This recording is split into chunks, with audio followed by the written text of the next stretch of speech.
2 ou 3 estiverem reunidos em meu nome, eu aí estarei no meio deles. Este é o mote que Jesus nos dá. E é também um mote para este podcast. Sejam bem-vindos ao primeiro episódio da Mesa com Jesus. E neste primeiro episódio tenho uma pessoa que para mim é muito especial e para esta comunidade paroquial de Nossa Senhora da Pena. Diácono Leopoldo Vaz. Como está? Olá, Rodrigo. Estou bem, muito obrigado. Muito obrigado pelas tuas palavras imerecidas, digamos de resto, mas sim, tenho muito gosto de estar em mesa contigo e com o Senhor Jesus, que está sempre realmente connosco, e para falarmos um bocadinho. Enfim, sobre o que é isto, de ser diácono? Porque, sobre apesar de tudo, há quantos anos? 30 e... vou fazer 38. 38 anos 38 de ordenado este ano. Há 38 anos que lhe chamam Diácono Leopoldo. Exato. Sim. Mas o que é isto de ser diácono? Devo-vos dizer que para as pessoas, por vezes é uma confusão. E têm muita dificuldade, às vezes chamam-me padre, chamam-me isto, chamam-me aquilo, várias coisas, não é? E chamam-me muito pelo meu título académico, Dr. Leopoldo, Dr. Leopoldo. Não é? Mas eu, o título académico, arrumei-o um bocadinho quando arrumei a minha vida profissional, ao fim de 42 anos digamos, de função pública e de ser técnico do Estado. Portanto, atualmente sou realmente o Diácono Leopoldo e tento fazer compreender às pessoas o que é isso. Portanto, penso que a comunidade da Pena, ao fim de 38 anos, já é capaz de perceber um pouco melhor o que será o diaconado.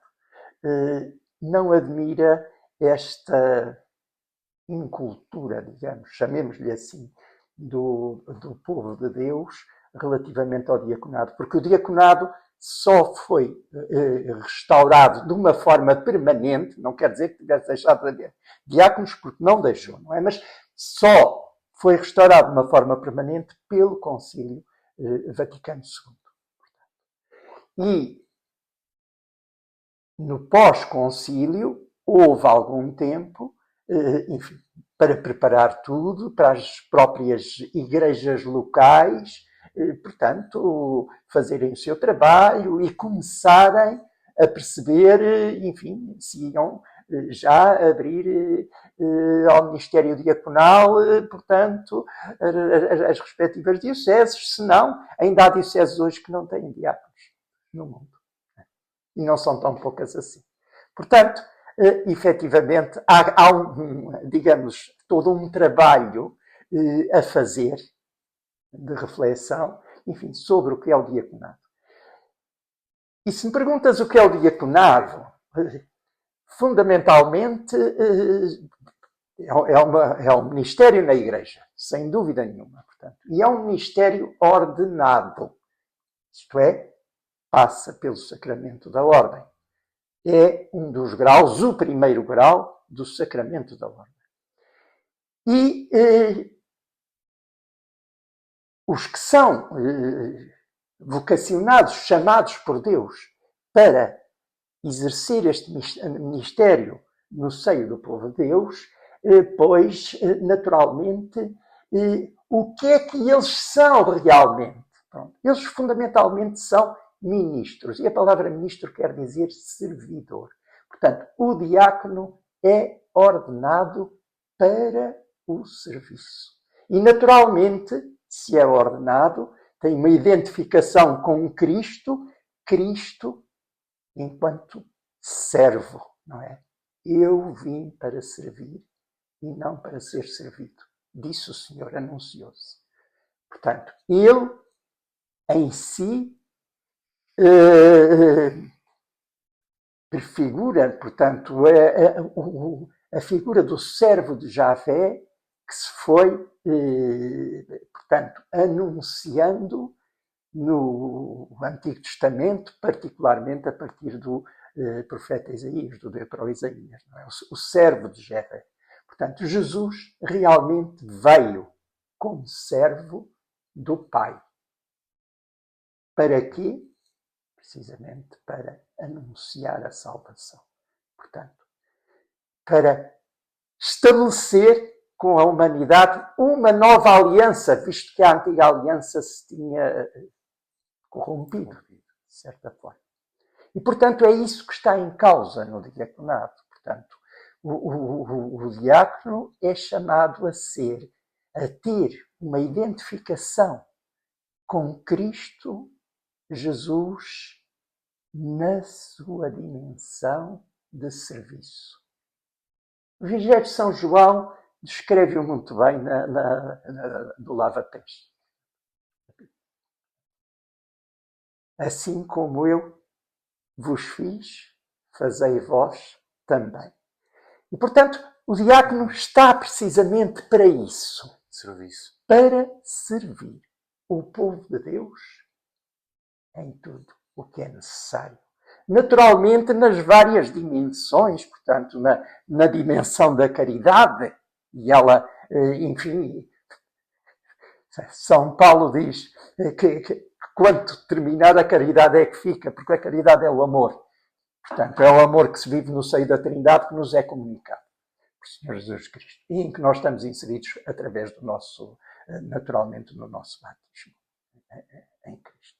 E, portanto, sim, o amor, a caridade, mas depois também exercida no próprio anúncio da palavra, não é? Porque é fundamental, portanto, a evangelização. Nós estamos no mundo para anunciar o Senhor Jesus. E o anunciar não quer dizer que o anunciemos, o Papa lembra-nos muito bem disso, não é? Portanto, que o anunciemos apenas com palavras, temos que anunciar com a nossa vida, com os nossos gestos, com a forma como estamos, com a forma como servimos. Portanto, é nesse exercício que efetivamente a vocação do diaconado se concretiza.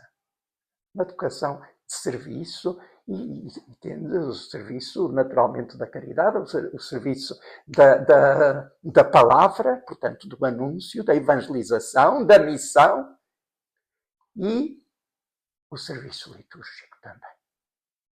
A liturgia é, por natureza, um serviço.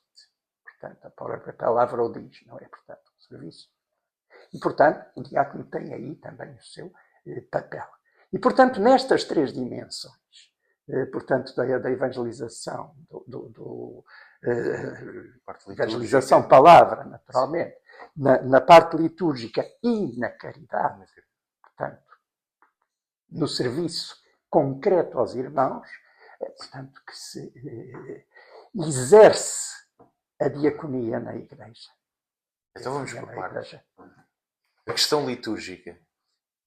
O que é que um diácono pode e não pode fazer, se me permite perguntar assim, Sr. Diácono, para as pessoas compreenderem que normalmente há aquela ideia de que o diácono é uma espécie de sacerdote, não é? Que pode fazer isto e aquilo, mas depois já não pode fazer umas coisas. O que é que um diácono faz na liturgia? Pronto, isso é uma...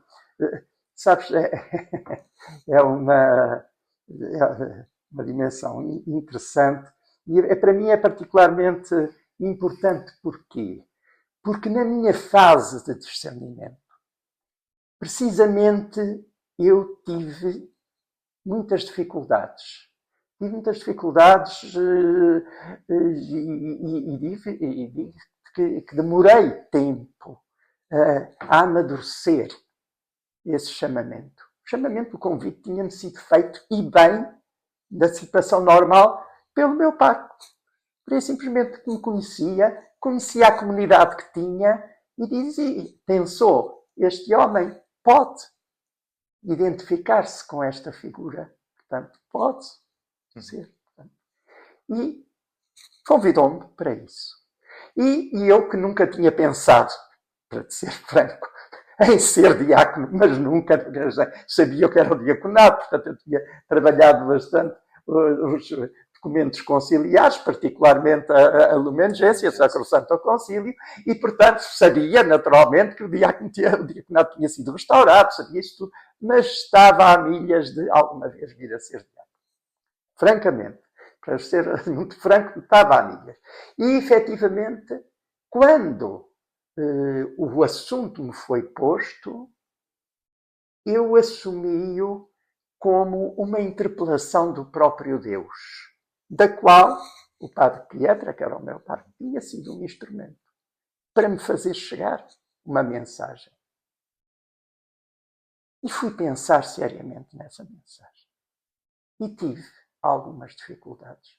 E precisamente a minha dificuldade grande tinha que ver com fazer coisas, que era o que tu me estavas a perguntar. O que é que o diácono faz? Sim, sim. Era também o que ele me perguntava na altura. O que é que eu tenho que fazer? Eu tenho que fazer isto, tenho que fazer aquilo. Mas eu também tenho a família com os filhos e estas dimensões assim. Mas eu também tenho a profissão, e a minha profissão era uma profissão exigente, não é realmente? Então, como é que eu vou compatibilizar isto tudo? E comecei a entrar um bocadinho em... Olha, eu diria hoje, se calhar, numa falta de fé e de confiança em Deus. Porque o Senhor, ao mesmo tempo, dizia-me também, não tenhas medo. Como Ele nos diz a todos, não é? Não tenham medo. E nós temos tanto medo. Isso é uma falta de fé e de confiança em Deus. Graças a Deus, o Espírito acabou por me ajudar através de outras pessoas, não é? E eu perceber que não era tanto, quer dizer, que eu tinha que passar o cheque em branco a Deus, como é evidente. E que não tinha que ter aquele medo de não conseguir fazer. O que eu precisava realmente de discernir era se eu queria ser ou não ser. Esta essência, que era a que eu te falava há um bocado, que é a essência do serviço em Cristo. E quando eu finalmente consegui pôr ordem no meu quiosque, devo dizer, portanto, arrumar as prateleiras da minha biblioteca mental, portanto, eu consegui perceber que realmente o Senhor me estava a chamar para ser na igreja um ministro concreto ao serviço. Ao serviço. Isso e não outra coisa. E mesmo assim eu tentei reagir. Tentei reagir no mau sentido, no sentido ainda de fazer alguma barreira e não sei tanto. Mas dizer, um bocadinho aquela posição do profeta Jeremias. Eu não quero saber, eu já não quero anunciar mais nada, eu quero é descanso, eu quero isto é uma angústia, não é? Portanto, nas coisas. Portanto, só Jeremias tem essa sensação. E eu, a alturas tantas, também estava um bocadinho como o profeta Jeremias. Mas, tal como ele, não consegui de forma nenhuma resistir. Porque aquele olhar interior era irresistível. Não podíamos lutar. Não podíamos lutar. E eu não quis lutar. Não quis lutar mais, como é evidente. Não. Era uma luta inglória, como se costuma dizer. Portanto, a situação foi essa. E então, assumi. E a partir desse momento, nunca mais tive dúvidas, devo dizer, em termos da minha vocação. Nunca mais tive dúvidas. É uma porta que se abre e nunca mais se fecha. Não quer dizer em mim. Portanto, sim. Outras pessoas poderão ter. Ao fim destes 38 anos, eu não tenho dúvida nenhuma que era isto a que o Senhor me chamou desde sempre. Desde sempre. E olhando a minha vida anterior, eu vejo que desde o berço materno, realmente, desde pequeno, sinais de que eu tinha esta vocação de serviço. Aos homens, concretamente ao povo de Deus. Senhor Diácono, estávamos a falar a importância de um diácono em termos litúrgicos. Mas em que é que isso se concretiza? A celebração da litúrgica, portanto, é por natureza um serviço de louvor a Deus. Portanto, nós permanentemente temos que louvar a Deus. Temos que louvar porque Ele nos ama tanto, porque Ele nos criou por amor. Temos tantas razões para estar permanentemente em ação de graças por tudo o que Ele nos dá de uma forma tão gratuita. E nós, o mais que podemos é agradecer e louvar e amá-lo, que é o que Ele quer. Ser amado e ser conhecido.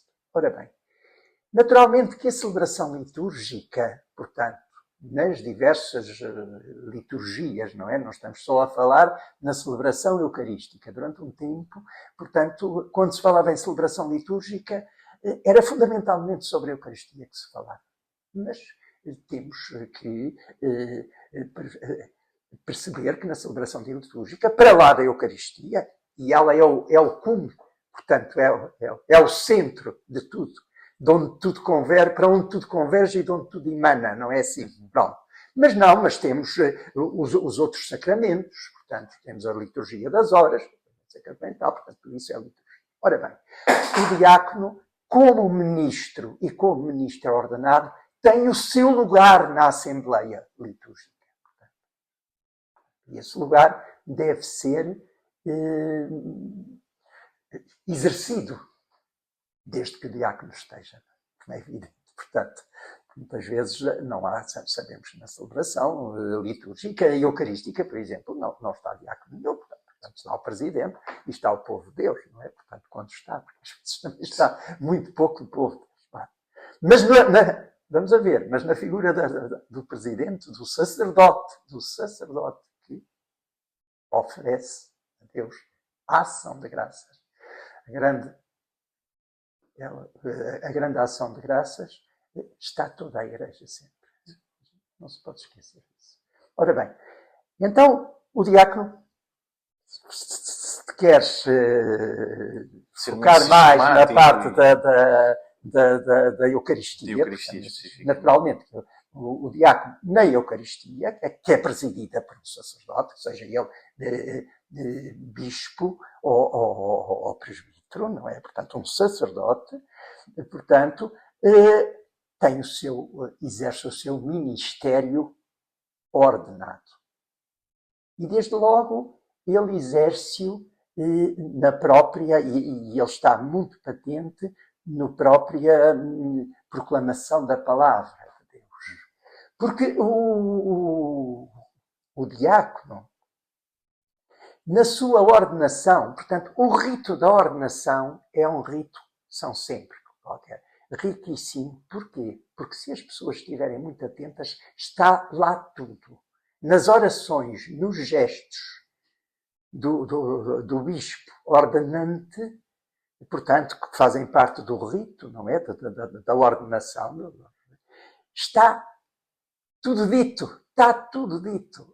E muito bem dito. O que é que as pessoas, enfim, às vezes quando vão às ordenações, vão estando, mas não vão interiorizando tudo o que se está a dizer. E é uma pena, isso acontece com o rito das ordenações, como acontece nos batizados, nos casamentos, sim. Não sei. As pessoas não sabem as promessas. As pessoas ouvem sem escutar. Quer dizer, ouvem, no fundo, nós diríamos, num ditado português muito antigo, entra-lhe por um ouvido, sai por o outro. Não é um bocadinho assim. Portanto, não interiorizam, não ficam a meditar e são realmente textos riquíssimos que precisam muito de ser, de descer dos ouvidos ao coração e à mente e de ser muito amadurecidos. Pronto, isso.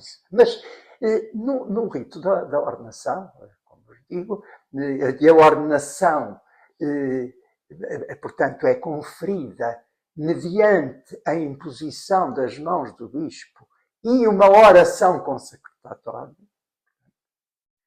portanto, que é uma oração riquíssima, que se faz realmente ali digamos, um apanhado de tudo o que está em causa e se pede que o Espírito desça, portanto, sobre o ordenante.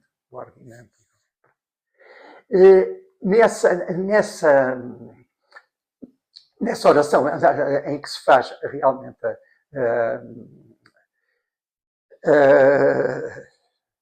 a ordenação, portanto, dos candidatos, como se chama, portanto, mas não só, esse é o momento central da ordenação, mas há gestos, vários gestos, vários ritos, se querem, portanto, dentro do ritual da ordenação. E um deles tem que ver precisamente com a entrega do Evangelho. portanto, a entrega do Evangelho, porque o diácono é um ministro da palavra também e do anúncio. E, portanto, o bispo, ao ordená-lo, entrega-lhe o Evangelho com um mandato, portanto, muito preciso. Ele diz, recebe o Evangelho que tens permissão de proclamar.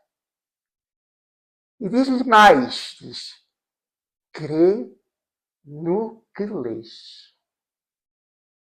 Ensina o que crês e vive o que ensinas. E aqui está todo um programa, portanto, que é...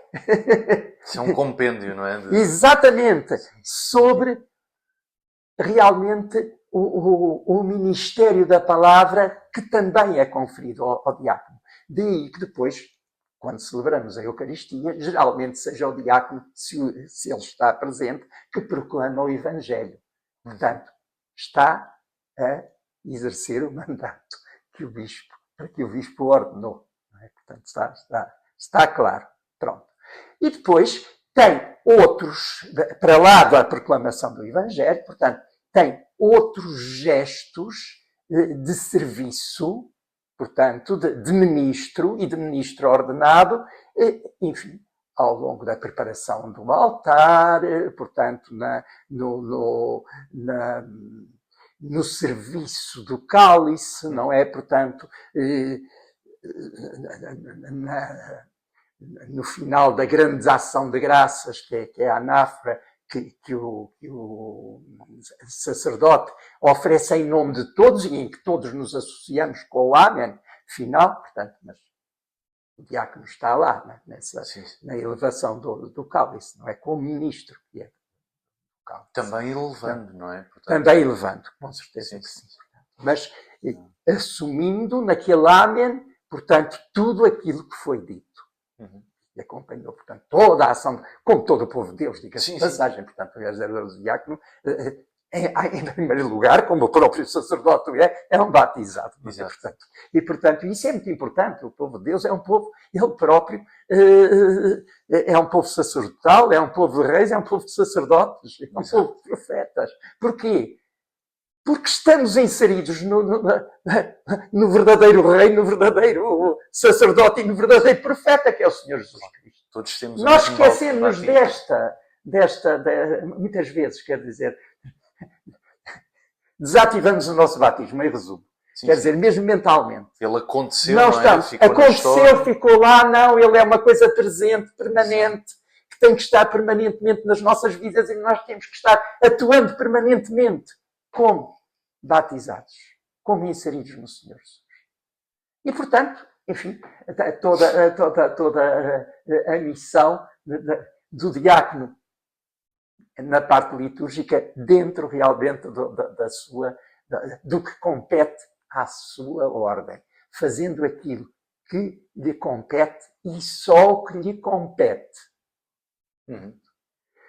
Para isso, é distinguido como o próprio sacerdote, também em termos visuais da celebração, através dos paramentos. Os paramentos servem para isso. Para que as pessoas possam perceber o que é que cada um está a fazer dentro do seu ministério.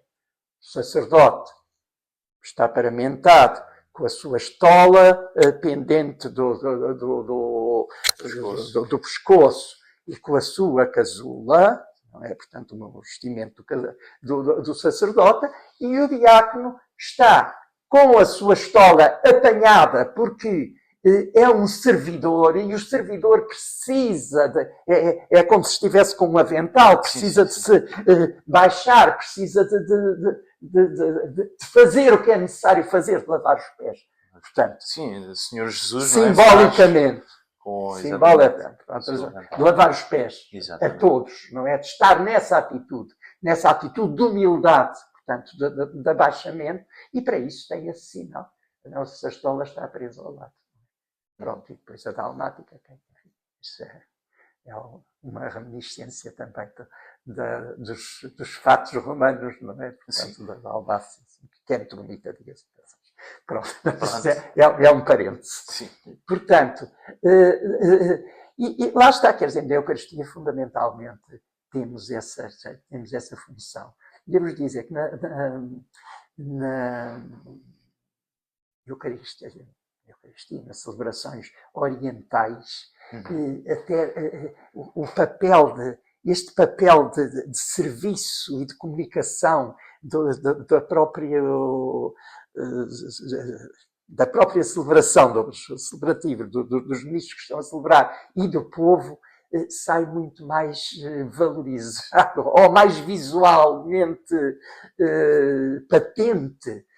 Porque o diácono vai e entra e sai dentro portanto, como sabeis, tem o iconostase, não é? Portanto, com as suas portas, e até em algumas liturgias há chamadas portas dos diáconos, porque eles entram e saem nesta contacto com a Assembleia, de darem recomendações à Assembleia, portanto. Como nós fazemos também, mas não é tão patente, não é? Portanto, mas dizemos, saudai-vos na paz de Cristo. Exato. Portanto, no final, e deem paz que o Senhor vos acompanhe. Quer dizer, há aqui toda uma ponte que o diácono faz parte dele, como faz parte da sua forma de estar no mundo, não é? Claro. Um homem que está absolutamente inserido, portanto, na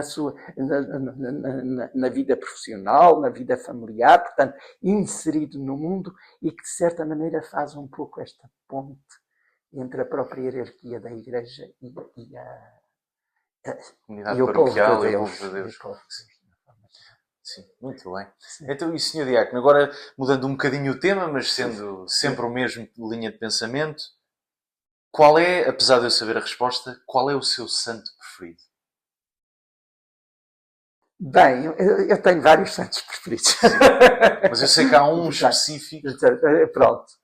Há um que eu considero realmente o meu pai espiritual, que é São Domingos de Gusmão, não é? Portanto, eu fui educado pelos dominicanos, portanto, fui muito marcado por eles e permaneço muito marcado por eles. E, portanto, São Domingos, tanto que o meu filho mais velho chama-se Domingos.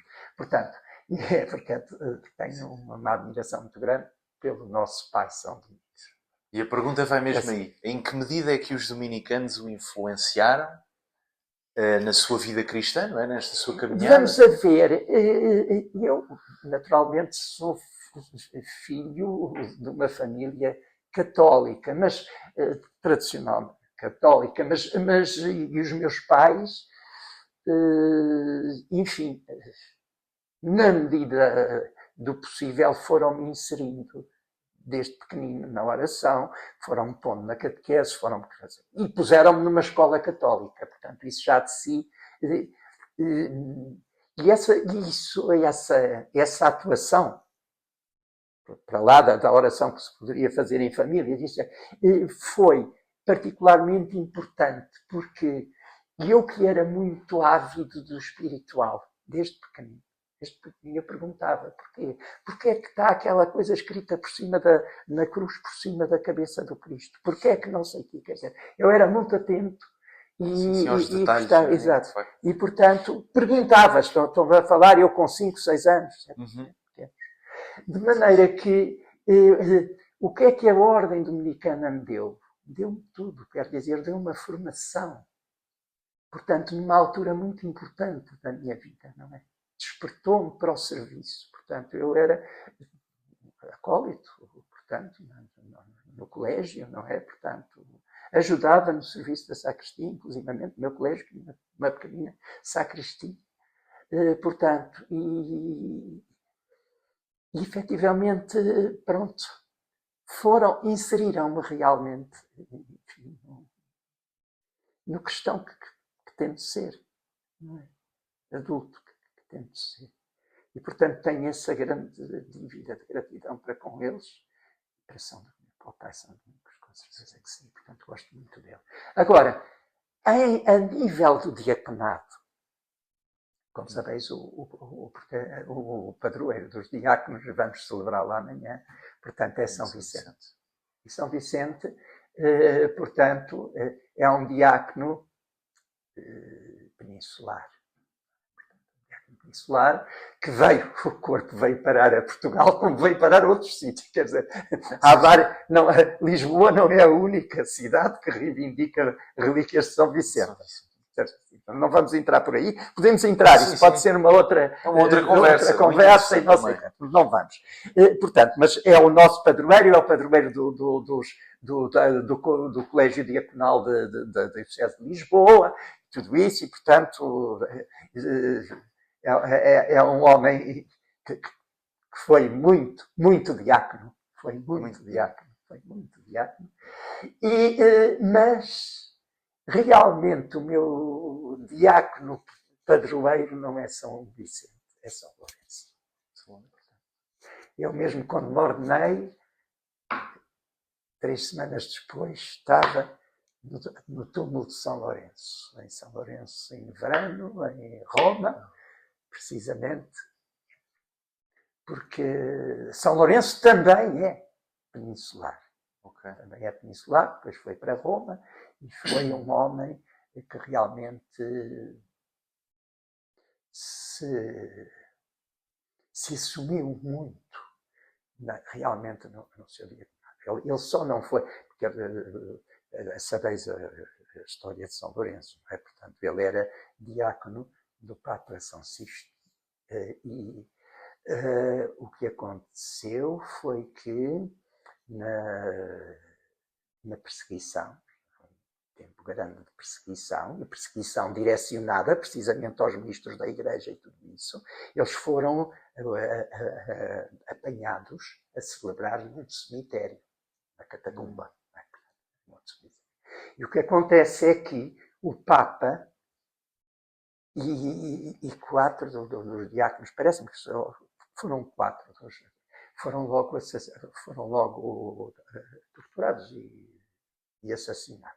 Não é? Portanto, e São Lourenço foi poupado, mas foi poupado porque estavam com uma expectativa. Ele era o arquidiácono de Roma, tinha à sua guarda os bens da Igreja, portanto, e o que eles pretendiam era precisamente isso. E São Lourenço entrou no jogo. Sim, senhor. Foi preso, não é? É evidente. Na prisão.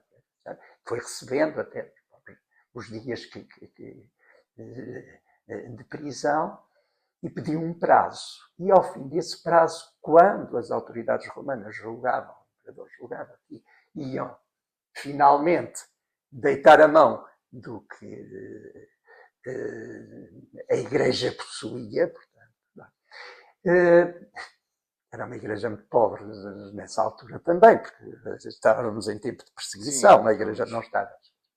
O que acontece é que São Lourenço, em tribunal, juntou os pobres de Roma e disse: tenho-vos aqui a riqueza da igreja. Porque a riqueza da igreja é isto, são os pobres, são as pessoas necessitadas, a quem nós temos que assistir. E claro, resolveram matar uma morte muito penalizante, penso eu, com certeza. Penso eu, qualquer pessoa pensa, não é? Portanto, porque nós não somos vocacionados a ser sardinhas, não é? Portanto, e foi o que ele foi, não é? Portanto, ele foi grelhado vivo.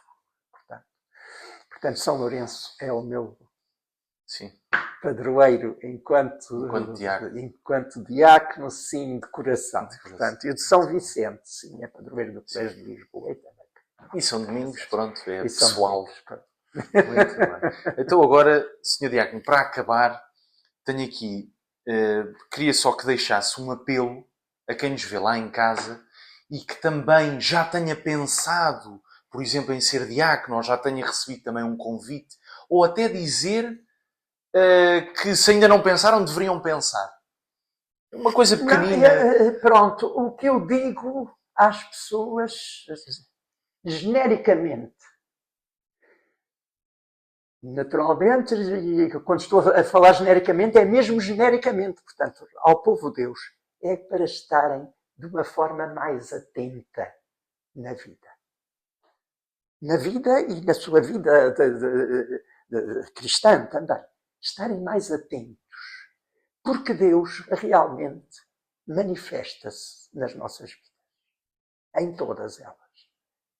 Nós podemos estar mais atentos ou menos atentos a Ele que passa. Provavelmente eu deixei passá-lo muitas vezes sem estar atento. E de repente, Ele fez-se notar de uma forma mais premente. E todo o processo começou, como já te falei, há um pouco. Sim, sim. E, portanto, essa atenção é muito importante. E depois,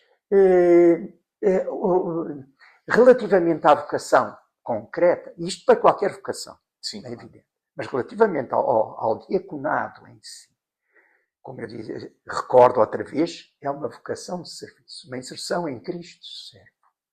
Portanto, ele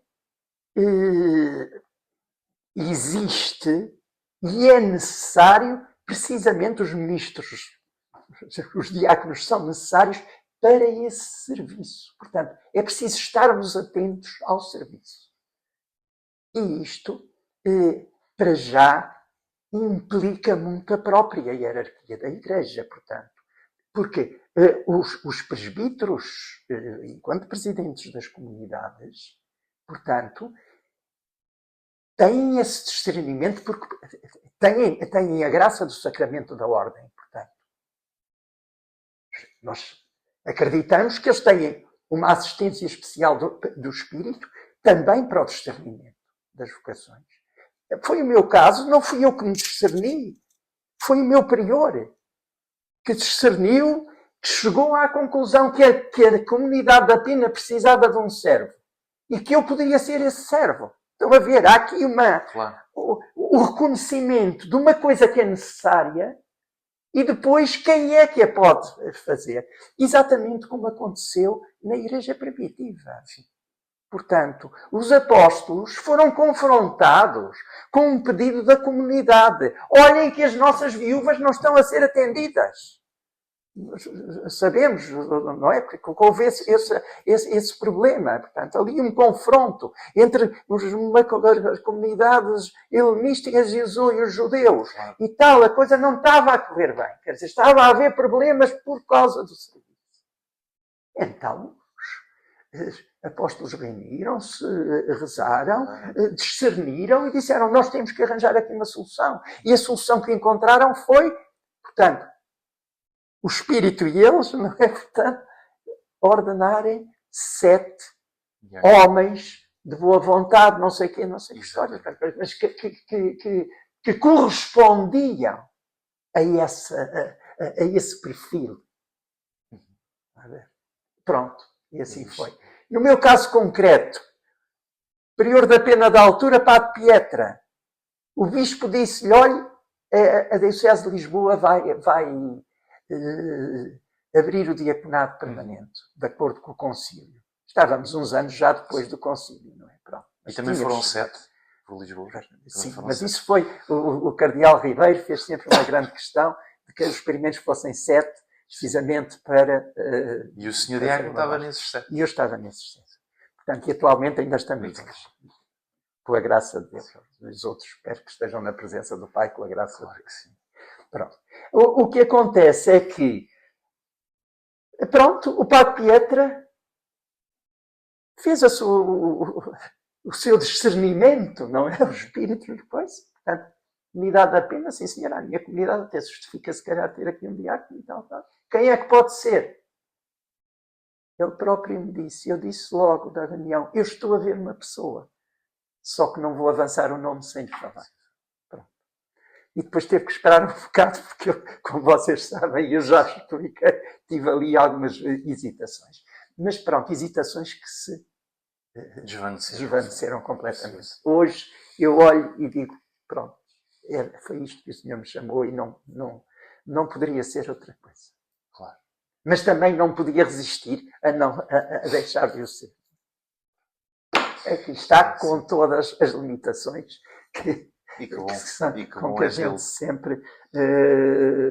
com que a gente sempre exerce um ministério, porque somos homens E isso é uma coisa que eu costumo dizer no início, que agora termino aqui. Somos homens com tudo o que há de maravilhoso nisso, mas também há de, sabemos, de pecado, de limitação. Portanto, oferecemos tudo isso a Deus. Senhor Diácono, é isso mesmo que eu ia pedir. Para terminarmos, acho que o Senhor Diácono podia dirigir uma oração final. Estamos na semana das vocações, certo? Não, estamos na semana da unidade. Da unidade? Exato, da unidade. Então, ecuménica. Pronto, então, da unidade dos cristãos. E realmente, portanto, a oração que fazemos, que seja uma oração realmente ao Espírito. Portanto, ao Espírito que nos mantenha a todos unidos. Nesta igreja que, à partida, para ser fiel ao seu Senhor, tem que ser uma igreja serva. É isso. E uma igreja anunciadora. Mas uma igreja que está realmente ao serviço do homem para a salvação do homem. Porque inserida no seu Senhor que veio para servir e para salvar. Então, amém. Muito bem, quero-vos agradecer a todos os que ouviram. Não se esqueçam que podem também ouvir este podcast no Spotify. Eu vou deixar o link aqui em baixo. Muito obrigado ao Diácono Leopoldo. Este é o primeiro de muitos episódios. Obrigado. Obrigado, Elcio.